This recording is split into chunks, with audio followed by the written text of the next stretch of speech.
जय माँ भक्तों।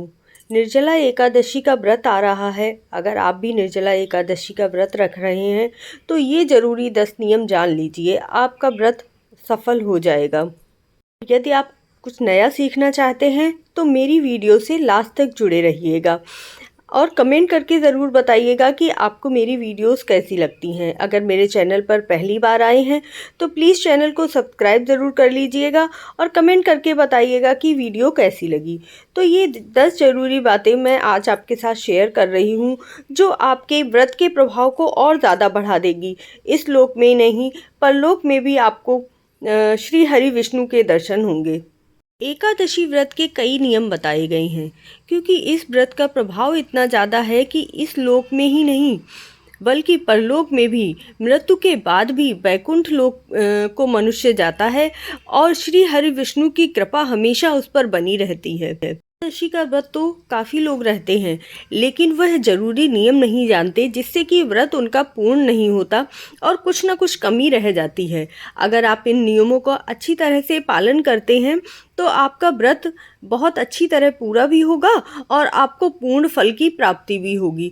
तो चलिए फिर जान लेते हैं वो ज़रूरी नियम जो अगर आप करेंगे तो आपको वैकुंठ लोक की प्राप्ति होगी।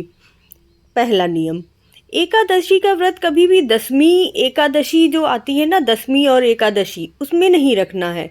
उसका प्रभाव कम होता है, वो सिर्फ व्रत कहा जाएगा। लेकिन अगर आप एकादशी द्वादशी वाला व्रत रखते हैं तो वो सबसे ज़्यादा पुण्य फल प्रदान करने वाला और आपको मोक्ष प्रदान करने वाला रहता है। तो इसीलिए एकादशी द्वादशी वाला व्रत रखिएगा। आप जिस दिन व्रत है उस दिन सुबह झाड़ू मत लगाइएगा क्योंकि झाड़ू से भी छोटे छोटे जीव मर जाते हैं जिसका पाप आपके ऊपर आता है।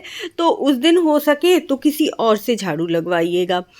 एकादशी का व्रत हमेशा 10वीं तिथि से ही शुरू कर देना चाहिए, अर्थात आपको 10वीं तिथि से ही तामसिक भोजन नहीं करना है, चावल नहीं खाने हैं। जो भी मतलब परित्याग करने के लिए बोला जाता है वो 10वीं से ही प्रारंभ करना है। एकादशी के दिन आपको पत्तियां या फूल नहीं तोड़ने हैं, मतलब आपके हाथों से किसी को भी कष्ट नहीं होना चाहिए, चाहे वो पेड़ पौधा हो, चाहे जीव जंतु हों, या शब्दों से किसी भी तरह से किसी को हानि नहीं पहुंचानी है। हमारे शास्त्रों में वर्णन किया गया है कि गाय को रोटी अवश्य खिलाई जाती है। अब आप एकादशी के दिन व्रत रहते हैं तो हो सके तो आप गाय को रोटी मत खिलाइएगा। आप जो भी व्रत में खाते हैं, फल फूल केला वगैरह जो भी खाते हैं, आप गाय को भी वही दीजिएगा और हो सके तो गाय को स्वयं देने जाइएगा। इससे आपको और पुण्य की प्राप्ति होगी। हम लोग क्या करते हैं कि बच्चों को भेज देते हैं, ऐसा मत कीजिएगा और खुद जाकर गाय को केला या जो भी फ्रूट आप खाएं वो खिलाइएगा।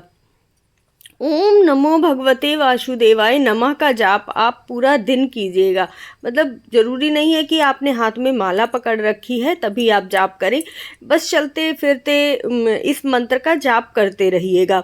इससे क्या होगा कि आपका पूरा दिन ही भगवान के चरणों में रहेगा और उनका आशीर्वाद आपको मिलता रहेगा।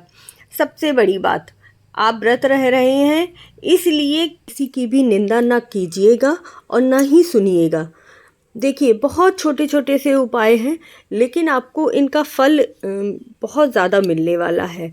एकादशी का व्रत होता ही ऐसा है कि आपको सिर्फ इस लोक में ही सुख की प्राप्ति नहीं होती है बल्कि आपको सीधा वैकुंठ लोक प्राप्त होता है। एकादशी का महत्व तो हमारे पुराणों में, वेदों में सब जगह बताया गया है।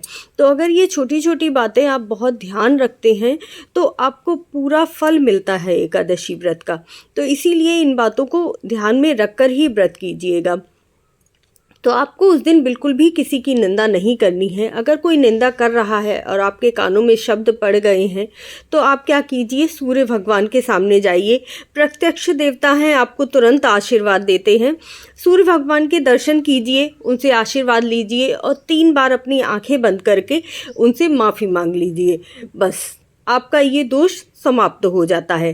लेकिन कोशिश कीजिएगा कि आप किसी की निंदा ना ही सुने। अब एकादशी का उद्यापन आपको कैसे करना है, आप पहली एकादशी पर ही उद्यापन कर लीजिए।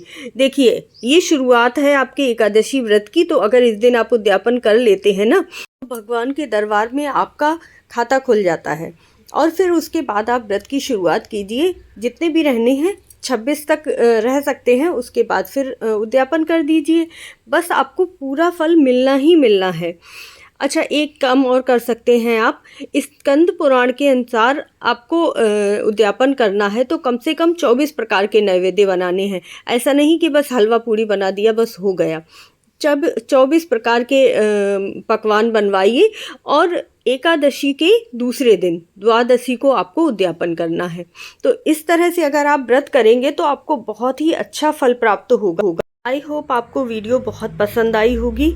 आप पूर्ण फल प्राप्त करने के लिए कमेंट में राधे राधे अवश्य लिखिएगा और एक लाइक अवश्य दीजिएगा।